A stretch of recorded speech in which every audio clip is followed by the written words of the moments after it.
Good morning friends. आज हम आपके लिए लाए हैं सॉफ्टवेयर की पूरी जानकारी, वो भी आपको हिंदी में।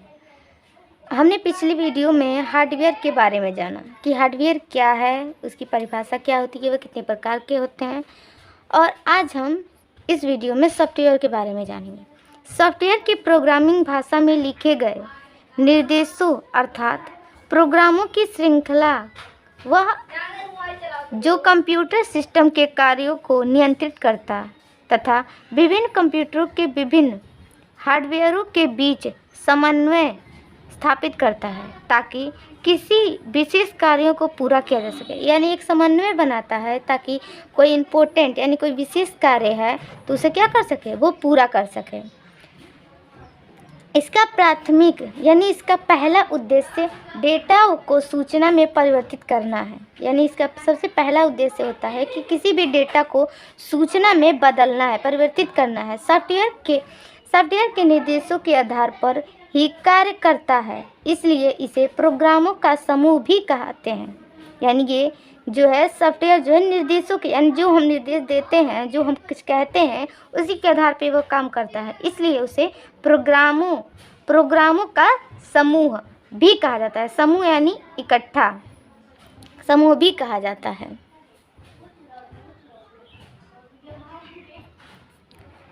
दूसरे शब्दों में अगर कहा जाए तो कंप्यूटर में सैकड़ों की संख्या में प्रोग्राम होते हैं। सैकड़ों यानी बहुत सारे, हजारों की संख्या में, सैकड़ों की संख्या में प्रोग्राम होते हैं जिसका अलग अलग काम होता है।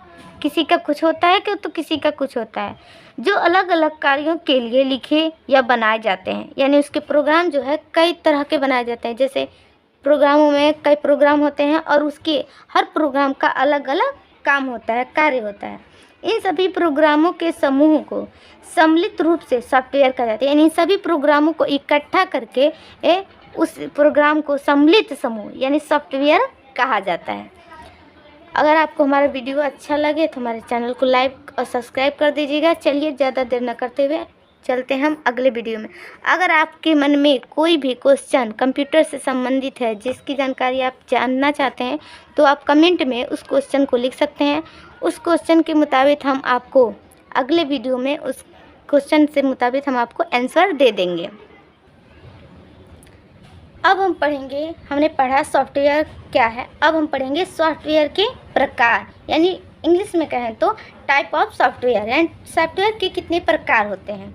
सॉफ्टवेयर को उसके कार्यों तथा संरचना के आधार पर 3 प्रमुख भागों में विभाजित किया गया। यानी उसकी संरचना के आधार पर उसे 3 भागों में विभाजित किया। वैसे तो सब लोग नॉर्मली 2 भागों को ही सभी जानते हैं, पहला होता है सिस्टम और दूसरा एप्लीकेशन।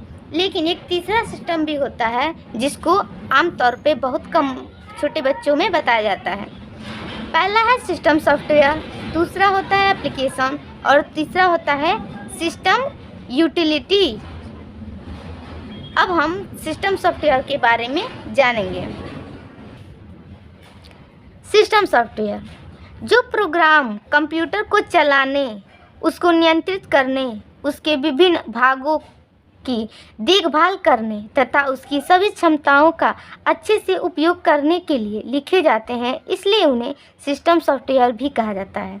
यानी कुछ प्रोग्राम ऐसे होते हैं जिसे चलाया जाता है कंप्यूटर की मदद से और उन्हें नियंत्रण में रखकर उनकी अच्छे से देखभाल की जाती है।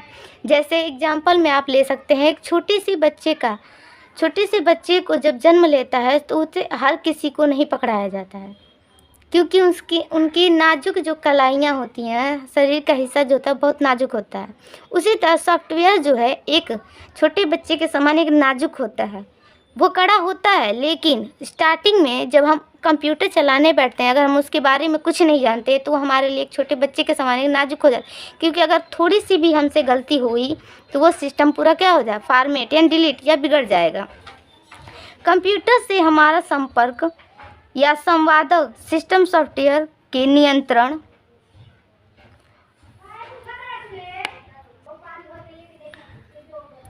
कंप्यूटर से हमारा संपर्क या संवाद सिस्टम सॉफ्टवेयर के नियंत्रण में ही रहता है।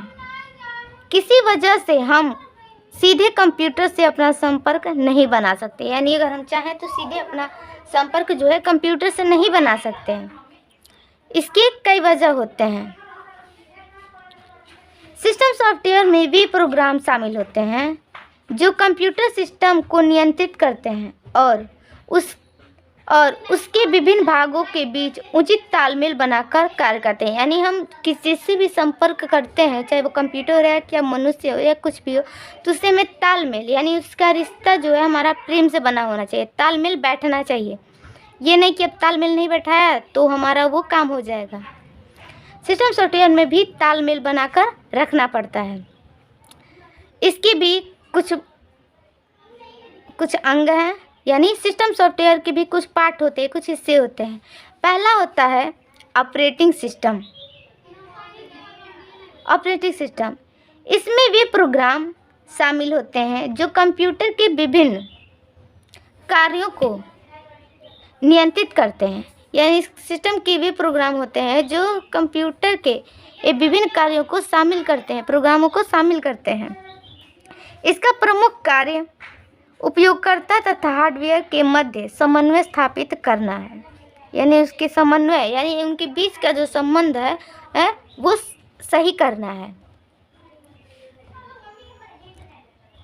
जो कंप्यूटर के सभी कार्यों को नियंत्रित रखता है, नियंत्रण यानी अपने नियंत्रण में रखता है। कंप्यूटर सिस्टम ज़रूरत पड़ने पर अन्य प्रोग्रामों को चालू करता है। यानी जब हमें जिस प्रोग्राम की ज़रूरत हो वो समय आने पर उस प्रोग्राम को क्या करता है, चालू कर सकता है, यानी चालू कर देता है। उदाहरण के लिए आप ले सकते हैं MS DOS, window XP 2098, Unix, Linux आदि। यानी ये जो है कंप्यूटर के ऑपरेटिंग सिस्टम के प्रोजेक्टर है। जैसे विंडो XP होता है 2098 है, लेकिन इस टाइम में सबके पास विंडो XP या फिर 98 इस टाइम में ज़्यादा फेमस पे आ रहा है। उसी में दूसरा आता है डिवाइस ड्राइव, यानी डिवाइस ड्राइव। ये सॉफ्टवेयर किसी डिवाइस तथा उपयोगकर्ता के मध्य इंटरफेस का कार्य करता है, यानी फेस का काम करता है। किसी भी डिवाइस को चलाने के लिए, चाहे वो प्रिंटर, माउस, मॉनिटर या फिर कीबोर्ड ही हो, उसके साथ एक ड्राइव प्रोग्राम जुड़ा होता है। यानी चाहे वो प्रिंटर हो, माउस हो, मॉनिटर हो या चाहे कोई भी डिवाइस हो, उसे चलाने के लिए ड्राइव प्रोग्राम की ज़रूरत पड़ती है। यानी इससे वो जुड़ा रहता है, तभी जाके वह चलता है। जो हमारे कंप्यूटर का परिचय उससे जुड़ने वाले हार्डवेयरों से कराते हैं।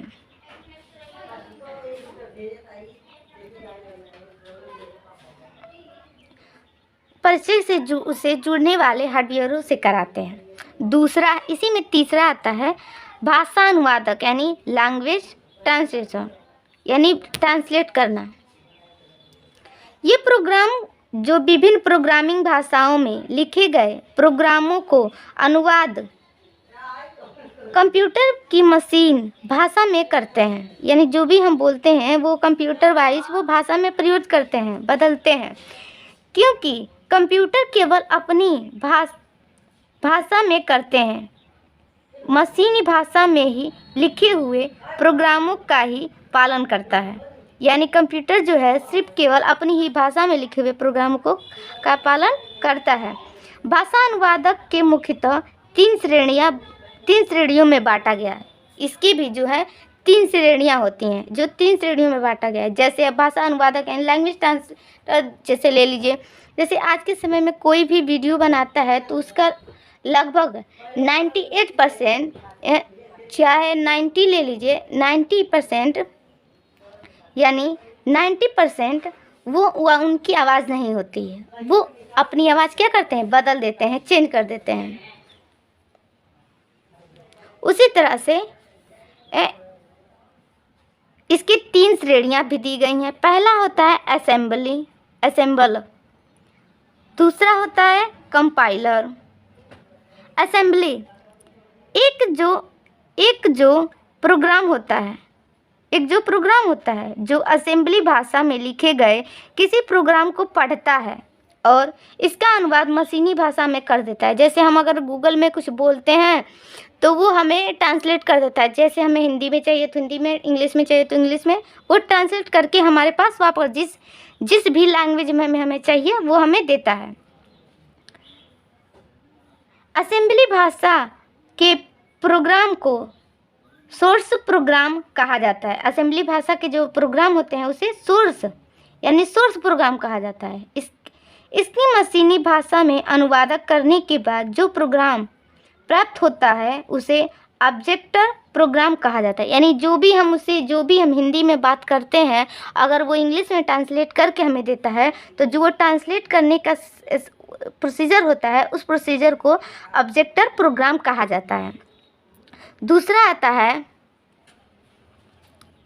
कंपाइलर।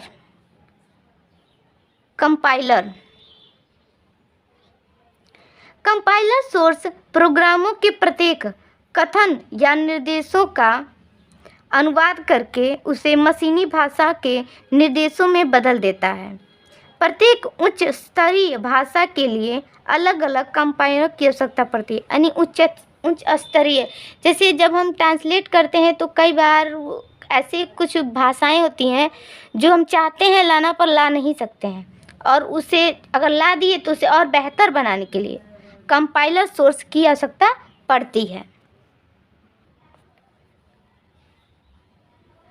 तीसरा है इंटरप्रेटर। यानी यह इंटरप्रेटर एक ही बार में सोर्स प्रोग्राम के केवल एक कथन को ही मशीन भाषा में अनुवाद करता है। यानी जैसे हमने बोल दिया यह, तो वह जो है सिर्फ इस यह को ही दिस बनाएगा, यानी एक वर्ड को ही वो क्या करेगा, इंग्लिश में ट्रांसलेट करेगा और उनका पालन करता है। इनका पालन हो जाने के बाद ही वह सोर्स प्रोग्राम के अगले कथन का मशीनी भाषा में अनुवाद करता है। जैसे कुछ अगर हम लिख रहे हैं और जब तक वो लिखा हुआ सही हो जाए, टाइप हो गया, तब वो क्या होता है, आगे तब बढ़ता है। उसके बाद आता है मूलतः कंपाइलर और इंटरप्रेटर का कार्य समान होता है। यानी कंपाइलर और इंटरप्रेटर जो हैं एक जैसा ही काम करते हैं। अंतर केवल बस, यानी उसका अंतर सिर्फ ये होता है कि कंपाइलर जहाँ ऑब्जेक्टर प्रोग्राम बनाता है, ऑब्जेक्टर प्रोग्राम जो बनाता है कंपाइलर, वहीं पर इंटरप्रेटर कुछ नहीं बनाता। बस इतना ही अंतर होता है कि वो ऑब्जेक्टर प्रोग्राम बनाता है और इंटरप्रेटर कुछ नहीं बनाता। इसलिए इंटरप्रेटर का उपयोग करते समय हर बार सोर्स से प्रोग्राम की आवश्यकता पड़ती है। इसलिए हर बार जब भी कोई ऑब्जेक्टर प्रोग्राम बनाया जाता है तो उसमें हमें सोर्स से प्रोग्राम की आवश्यकता पड़ती है। दूसरा नंबर पे आता है एप्लीकेशन सॉफ्टवेयर। यानी सिस्टम सॉफ्टवेयर हमने पढ़ा, अब दूसरा आता है एप्लीकेशन सॉफ्टवेयर। एप्लीकेशन सॉफ्टवेयर उन प्रोग्रामों को कहा जाता है जो हमारा वास्तविक कार्य करने के लिए लिखे जाते हैं। यानी वास्तविक काम जो हम काम कराना चाहते हैं उस कार्य को कराने के लिए, जैसे कार्यालय के कर्मचारियों को वेतन की गणना करना। यानी जो भी वेतन हम कार्यालय में यानी काम करने वाले कर्मचारियों को जो वेतन यानी जो पैसा देते हैं उसकी गणना यानी गिनने के लिए एप्लीकेशन सॉफ्टवेयर का भी प्रयोग हम कर सकते हैं। सभी लेन देन के खातों का हिसाब रखना है। यानी कोई भी लेन देन अगर हुआ है तो उसका पूरा हिसाब रखना। जैसे MS वर्ड में हम हिसाब रखते हैं, एक्सेल में हिसाब रखते हैं, ऐसे। विभिन्न प्रकार के रिपोर्ट छापना। यानी अलग अलग तरह के जो भी हमारी ज़रूरतें हैं उस रिपोर्ट को छापकर सेव करके रखना। स्टॉक की स्थिति का विवरण देना। यानी स्टॉक की स्थिति का क्या करना, विवरण, यानी उन्हें बताना। पत्र दस्तावेज तैयार करना। यानी या कोई पत्र बनाना या फिर दस्तावेज बनाना। हालांकि आजकल ऐसे प्रोग्राम सामान्य तौर पर सबके लिए एक जैसे लिखे हुए भी आते हैं। यानी अब के समय में मान लीजिए, आपके समय में माना जाता है कि ये सारे काम यानी लेन देन का हिसाब करना या फिर दस्तावेज बनाना, पत्र लिखना, ये सारे एक समन्वय यानी एक साथ भी आते हैं, जिन्हें रेडीमेड सॉफ्टवेयर या पैकेज कहा जाता है, या फिर इसे हम रेडीमेड सॉफ्टवेयर या पैकेज भी कह सकते हैं। जैसे MS Word, MS Excel, Tally, CorelDRAW, PageMaker, Photoshop आदि। यानी इसकी मदद से, MS वर्ड की मदद से, एक्सेल की मदद से, या इनमें से जिसकी भी मदद से हम जो भी काम 10 मिनट की जगह हम 1 मिनट में कर सकते हैं आराम से। एप्लीकेशन सॉफ्टवेयर 2 प्रकार के होते हैं। पहला होता है सामान्य उद्देश्य सॉफ्टवेयर और दूसरा होता है विशिष्ट उद्देश्य सॉफ्टवेयर। सामान्य उद्देश्य सॉफ्टवेयर जो है सामान्य भाषाओं की तरह होता है, यानी जो भाषाएं हम बोलते हैं उसकी तरह होता है, आसानी से हो जाता है कोई भी काम, जिसे हम जनरल पर्पस सॉफ्टवेयर कहते हैं। दूसरा है विशिष्ट उद्देश्य सॉफ्टवेयर। ये एक विशिष्ट यानी एक विशेष प्रकार का सॉफ्टवेयर होता है, एक स्पेशल सॉफ्टवेयर होता है। इसकी मदद से हम कोई भी काम आसानी से कर सकते हैं। अगर आपको हमारा वीडियो अच्छा लगे तो हमारे चैनल को लाइक कर दीजिएगा और सब्सक्राइब कर, ताकि हमारा नेक्स्ट वीडियो आपके पास चला जाए। और आपको इसमें अगर कोई भी क्वेश्चन ऐसा हो जो आपको समझ ना आए तो आप हमें कमेंट में बता सकते हैं, और कोई भी क्वेश्चन आपके माइंड में है जो आप हमसे पूछना चाहते हैं वो कमेंट के ज़रिए आप पूछ सकते हैं। धन्यवाद।